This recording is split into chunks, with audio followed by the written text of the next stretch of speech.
존경하는 국민 여러분, 전 국무총리 정홍원입니다. 저는 오늘 피를 토하는 심정으로 국민 여러분께 절규하고자 이 자리에 섰습니다. 지금 이 나라는 상식도 윤리도 법도 없는 경우 없는 나라가 되어가면서 권력이 판치고 힘이 정의가 되는 세상이 되었기 때문입니다. 국민 여러분, 우리나라가 어떤 나라입니까? 일제 36년 강점기로부터 해방의 기쁨도 잠시, 북의 기습 남침으로 인한 동족 상잔의 전란을 겪으면서 우리나라는 세계에서 가장 못 사는 나라 중에 하나가 되고 말았습니다. 이러한 피폐한 상황을 극복하는 우리 국민의 저력은 참으로 위대하였습니다. 지난 반세기 동안 세계 경제가 6.6배 성장한 데에 비해 우리는 350배나 성장하였습니다. 국민소득 3만 불, 인구 5천만 이상의 강국 대열인 30, 50 클럽에 세계 7번째로 당당히 진입하는 나라가 되었습니다. 이를 두고 어떤 외국 기자는 대한민국은 어느 날 로켓처럼 치솟은 나라라고 극찬한 바 있습니다. 제가 총리 재임 시 아제르바이잔을 방문했을 때 그 나라 대통령은 자기 나라가 석유 생산으로 우선은 먹고 살만하지만 석유가 고갈된 이후의 롤 모델로 삼아야 할 나라는 바로 대한민국이라고 하면서 협력과 지원을 요청할 정도였습니다. 태국 등 동남아는 물론이고 중국, 러시아, 덴마크 등 세계 강국들도 우리나라에 대하여 각별한 관심과 우호적인 대우를 하려고 노력하는 모습도 보았습니다. 그때마다 가슴 저미도록 뿌듯함과 우리나라의 자랑스러움을 새삼 느끼곤 했습니다. 우리나라의 비약적인 경제성장은 자유민주주의의 확고한 토대 위에 박정희라는 걸출한 지도자와 함께 우리 국민들의 근면성실하고 창의적이면 도전적인 국민성에 힘입어 가능했다는 사실을 어느 누구도 부인할 수 있겠습니까? 이러한 탄탄한 경제를 토대로 민주화도 이룩함으로써 세계가 우리를 괄목상대하는 나라가 된 것입니다. 최빈국에서 세계 10위권 경제대국이 된 것에 대해 외국의 원조를 받던 나라에서 원조를 주는 나라가 된 데에 대해 외국인들의 시선이 어떠한지는 국민 여러분들께서도 많이 체험해 보셨으리라 믿습니다. 우리 모두 우리나라의 위상에 대해 그동안 얼마나 큰 자긍심을 느끼면서 살아왔습니까? 존경하는 국민 여러분, 자유민주주의의 바탕 위에 꽃피운 오늘날 번영의 과실을 우리만 따먹고 끝내도 되겠습니까? 결코 그럴 수 없고, 그렇게 하면 우리의 후손들에게 죄악을 범하는 일이 아니겠습니까? 우리 국민 모두는 이 번영과 자유를 더욱 진전시켜 더 나은 미래를 후손들에게 물려주고자 애써왔고, 역대 국가 지도자들도 벽돌 한 장이라도 더 쌓아 올린 지도자로 평가받고 싶어 노심초사하면서 그 직을 수행하는 모습을 보아오지 않았습니까? 그런데 이게 웬일입니까? 문재인 정부가 들어서더니 온 나라 전 분야에 걸쳐 쌓기는커녕 무너지고 깨지는 소리가 진동을 합니다. 이 정권이 들어선 뒤 지난 3년을 되돌아보시면 이 정권이 무엇을 한 것으로 기억되며 무엇이 업적으로 떠올려지십니까? 국가 안보가 튼튼해졌습니까? 북의 핵은 기정사실화 되어가고 있고 오히려 넌지시 핵주먹을 과시하는 지경이 아닙니까? 북핵을 포기시키겠다고 한 대통령은 그동안 어디서 뭘 하고 있었습니까? 개성 연락사무소를 폭파하는 행위는 우리 대사관을 폭파하는 행위에 준하는 도발임에도 이 정부가 제대로 된 항의라도 한번 하던가요? 북한의 부부장에다 조리장이라는 자까지 나서서 문 대통령과 우리 정부를 향하여 철면피한 광대극, 국수 먹을 때는 요사 떨었다는 등 입에 담기도 싫은 말로 조롱을 하고 있으나 이는 곧 대한민국을 능멸하는 짓이어서 국민들만 전에 겪어보지 못한 치욕감에 분을 스스로 사겨야 하지 않았습니까? 북의 비를 맞추려는 듯 이 정부는 북주민들의 인권 개선을 위해 진력하고 있는 탈북민 단체의 허가를 취소함으로써 유엔 북한 인권보고관으로부터 한국 정부는 법의 지배와 국제인권법을 존중하라는 지적을 받는 일까지 벌어지고 있습니다. 그렇다고 외교 분야에서 성과라도 있었습니까? 중국에서는 대통령이 혼밥하는 푸대접을 당하더니 최근에는 미국 트럼프 대통령이 문재인 대통령을 싫어한다는 말이 공개적으로 보도되는 지경에 이르지 않았습니까? 경제는 어떻습니까? 이 정권 초기에 세계 경제가 호황을 누렸음에도 우리 경제는 역주행을 계속하지 않았습니까? 이 정부는 처음부터 헌법이 보장하는 시장경제의 원칙과는 반대로 최저임금, 주 52시간 근무제, 원전 폐지 등 사회주의적 계획경제 방향으로 치달았습니다. 그 결과 경제가 추락하는 길로만 가고 있습니다. 청년 실업률이 21년 만에 최악이라는 보도가 오늘 우리의 경제 상황을 단적으로 표현하는 것이 아니겠습니까? 그럼에도 코로나 사태를 맞아 세계 경제가 어려움을 겪자 이에 편승하여 마치 세계 경제의 불황 때문에 우리 경제도 어려운 것처럼 얼버무리고 있지 않는가요?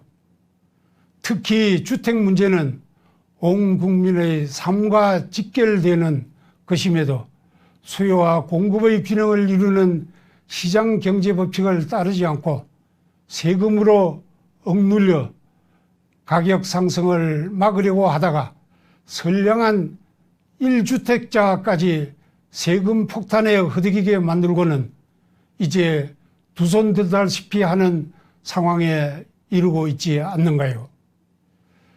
시장경제의 법칙은 어느 날 하늘에서 떨어진 것이 아니라 오랫동안 사람들의 경제생활에서 얻은 천리에 따라 조금씩 발전을 거듭하여 온 결과물입니다. 그렇기 때문에 세계의 많은 경제학자들도 현재로서는 최선의 제도라고 인정하는 것입니다. 이를 망각하면 역천자는 망한다는 사실을 깊이 새겨야 할 것입니다. 지난 3년간 적폐청산이라는 미명하에 각종 죄를 만들어 정적보복에 열중한 결과 전 정부의 관료, 정치인 등 수십 명을 구속하여 그 징역의 합의 100년을 넘는다고 하며 전 대통령은 3년이 지나도록 갇혀있는 후진국적 상황을 보이고 있습니다. 결국 이 정권이 들어선 뒤 조선시대의 사화와 같은 피바람을 일으켜 나라를 두 쪽 낸 것밖에 한 일이 없다고 해도 할 말이 없지 않는가요? 대통령 취임사를 실현한 유일한 것이 한 번도 경험하지 못한 나라를 만들었다는 것 아닌가요? 지난 2월 3일 저는 대통령에게 보내는 공개 질의를 통하여 대통령이 자유민주주의를 지킬 의사가 있는지와 현 정부의 실정에 대하여 조목조목 질의하면서 답변을 요구하였고, 대통령이 헌법을 준수할 의사가 없으면 그 직에서 물러날 것을 요구한 바 있습니다. 그에 대한 어떠한 답변도 듣지 못했음을 이번 기회에 국민 여러분께 보고드리며, 국민 여러분과 함께 제 질의에 대한 대통령의 답변이 있기를 다시 한번 촉구하는 바입니다. 그 질의에서도 지적하였지만 무엇보다도 큰 문제는 대통령의 신뢰 상실입니다. 필부도 한번 신용을 잃으면 모든 것을 잃는 법이거늘, 하물며 일국의 대통령은 신뢰가 생명같이 중요한 덕목 아니겠습니까? 문재인 대통령은 취임사에서 오늘부터 저를 지지하지 않는 분도 진심으로 국민으로 섬기겠다, 분열의 정치를 바꾸겠다, 보수와 진보의 갈등이 끝나야 한다고 했습니다. 어느 누가 그 말에 귀를 기울이지 않을 수 있었으며 기대의 눈길을 보내지 않을 수 있었습니까? 그런데 실제는 그와 정반대의 길로 치닫고 있지 않습니까? 그뿐만 아니라 권력기관의 독립, 적세적소 인사, 기회평등, 과정공정, 결과 정의를 주창한 취임사 어느 구절도 그 길을 지향한 흔적이 없고 오히려 역행하고만 있으면 우리 모두 몸으로 느끼고 있는 사실이 아닌가요? 조국 전 장관을 비롯하여 현 정권에 몸담은 수많은 사람들의 이중적이고 철면피한 모습들을 필설로 다 표현할 수 없을 정도입니다. 그 어디에서도 공정과 정의를 찾을 수가 없습니다. 대통령이 검찰에 대하여 노골적으로 수사 지시를 하는가 하면 여당 주변 인사들이 검찰총장을 대놓고 위협하고 있으니 참으로 전대미문의 일들이 벌어지고 있습니다. 과거 우파 정부에서 이런 일이 벌어졌다면 지금 정권의 사람들이 무엇이라고 외쳤을지 지난날의 녹음을 들으면서 다시 한번 자문해 볼 것을 권고합니다. 윗사람이 예를 모르고 아랫사람이 배움이 없으면 나라를 해치는 백성이 날마다 일어나게 되어 나라가 위태롭게 된다고 한 맹자의 말씀이나 윗물이 맑아야 아랫물이 맑다는 격언처럼 대통령이 시건을 하면 온 나라의 법도 윤리도 상식도 없는 경우 없는 사회가 되어버릴 수밖에 없는 일입니다. 여성의 인권을 주창하던 자가 여성을 성추행하고 위안부의 인권을 외치던 자가 위안부를 사리사욕에 이용하며 반미를 외치던 자가 자녀는 미국 유학을 보내는 이런 구역질 나는 위선을 언제까지 보고만 있어야 합니까? 문재인 대통령은 이번 21대 국회 개원연설에서 공수처, 부동산 문제와 관련하여 협치를 강조하였습니다. 협치는 상대방을 인정하고 서로 양보하면서 타협하는 것이지 상대방을 무시하는 안하무인의 태도로 상대방만의 양보를 기대하는 것이 아닙니다. 그것은 협치가 아니라 독치이며 상대방의 맹종을 요구한 것에 다름 아닙니다. 국회 법사위원장을 야당이 맡는 것은 오랜 전통이 되다시피 하였음에도 이를 무시한 것을 비롯하여 국회의 전 상임위원장을 여당이 독차지하는 상상 밖의 의회 독재를 하면서 협치라는 말이 어떻게 나올 수 있는가요? 대통령은 먼저 여당에 의회 독재 문제부터 시정하도록 요구한 뒤 협치 운운하는 것이 순리입니다. 존경하는 국민 여러분, 최근의 여러 정황은 우리를 더욱 참담하게 만들고 있습니다. 북한의 6.25 기습남침으로 국가 존망의 위기에 직면하였을 때 국군 용사들의 목숨을 내건 사투는 우리가 모두 영원히 기억하면서 추앙하여야 할 일입니다. 미국이 전쟁 영웅을 어떻게 대우하는지 우리는 감동 어린 눈으로 보아오지 않았습니까?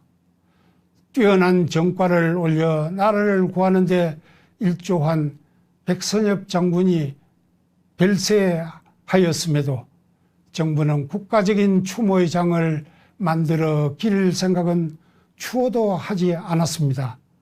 오히려 국민들이 나서서 조문처를 마련한 등 추모 열기가 온 땅에 가득하였음에도 대통령은 조문은 물론 조사 한마디 언급하지 않았습니다. 그에 반해 미국 백악관은 한국이 지금과 같은 자유민주공화국이 된 것은 백선엽 장군 덕분이라는 조사를 보내지 않았습니까? 이럴 수가 있는가 하는 분노가 치밀어 올랐던 것은 저만의 심정이 아니었을 것으로 생각됩니다. 이건 분명 정상국가가 아닙니다. 그에 반해 차마 입에 담기도 어려운 몹쓸 짓을 하다가 극단적인 선택을 한 박원순 전 시장은 서울시 장례로 예우를 하면서 집권당은 그 뜻을 기억하겠다는 흰수막까지 내걸었으니 국민 여러분, 이 일을 어떻게 해석해야 합니까? 현재 계류 중인 울산시장 선거 부정사건, 라임, 옵티머스 등 각종 부패 사건, 서울, 부산시장 등 여성 추행 사건, 그 밖에도 각종 비리 사건들에 대하여 집권층 사람들은 수사기관을 윽박질러 적당히 덮고 넘어갈 수 있을 것이라고는 추호도 생각하지 말기 바라며, 검찰은 국민들이 엄중한 감시의 눈으로 지켜보고 있음을 유념하여 철저한 수사를 통하여 진실을 규명하여야 할 것입니다. 아울러 많은 사람들로부터 4.15 선거가 부정선거라는 주장이 제기되고 있습니다.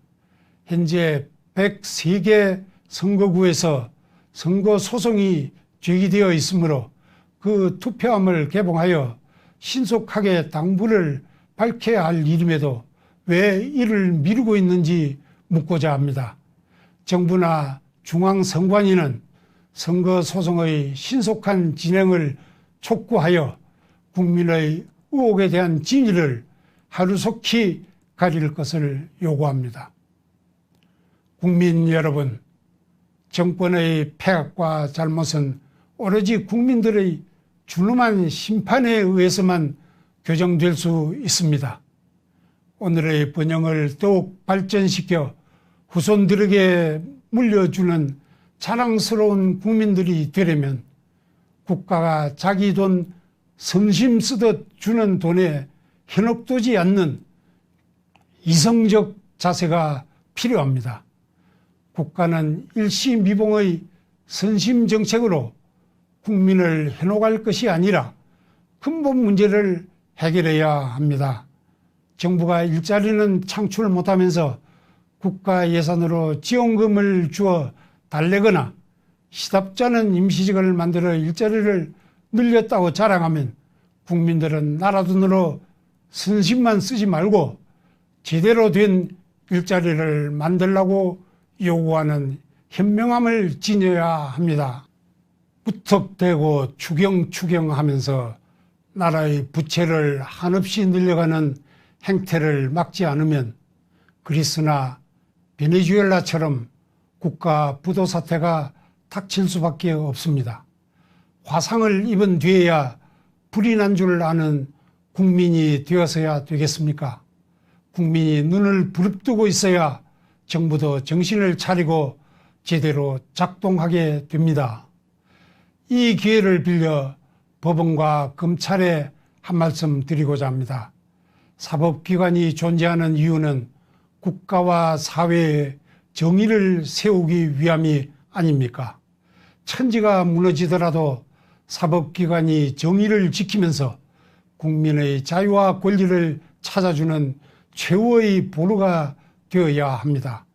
판사, 검사 여러분들은 오로지 정의의 사도라는 자긍심을 갖고 훗날 역사에 내가 어떻게 기록될 것인가 하는 것을 늘 마음에 새기면서 직에 임해 주실 것을 부탁드립니다. 지금 지지부진한 각종 비리사건 수사나 상식에 부합하지 않는 판결에 대하여 법원 검찰의 깊은 성찰이 있으시기를 국민의 한 사람으로서 간곡히 당부합니다. 또한 언론에 대하여도 한 말씀 드립니다. 언론은 사회의 공기로서 파수꾼과 같은 역할을 하여야 하지 않는가요? 이를 위해서는 진실, 정확, 공정이 생명일 것입니다. 이 정부 들어 언론 환경이 매우 열악해졌습니다만 언론인 여러분들도 스스로 소금의 사명을 다하고 있는지 한 번쯤 성찰해 보시기를 바랍니다. 비판할 것을 못하고 왜곡하여 기사를 낸다면 그 기록들이 두고두고 여러분의 양심을 괴롭힐 것임을 새겨주시기 바랍니다. 마지막으로 야당에게 한 말씀 드립니다. 여러분들은 집권 세력이 잘못된 길을 갈 때 이를 바로잡기 위해 존재하지 않습니까? 지금 폭정에 신음하는 국민들은 나라가 흔들거리는 모습을 억장이 무너지는 심정으로 지켜보면서 제대로 된 나라, 제대로 된 정치를 할 정당을 간절히 희구하고 있습니다. 무엇보다 자유민주주의와 국가 안보 그리고 시장경제를 확고히 지켜줄 정당, 그리하여 국민들이 안정된 삶을 누릴 수 있게 되기를 간절히 소망하고 있습니다. 현재의 국가 상황으로는 그것은 야당만이 할 수 있는 일임을 국민들은 잘 알고 있기에 그 의지가 확고한 야당을 갈망하고 있습니다.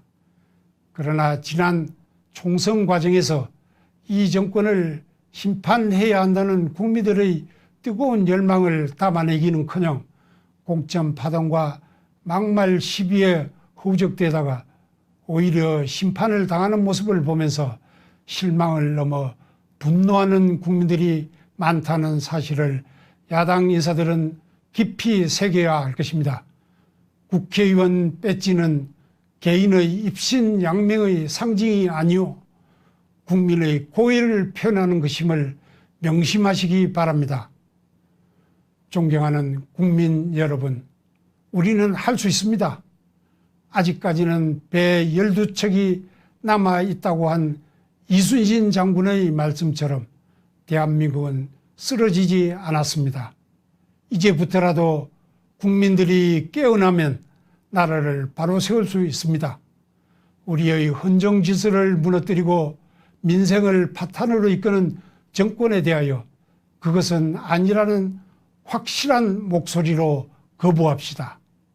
사회 지도층을 비롯하여 나라를 걱정하는 국민 모두가 자기 위치에서 올바른 구국의 목소리를 드높입시다.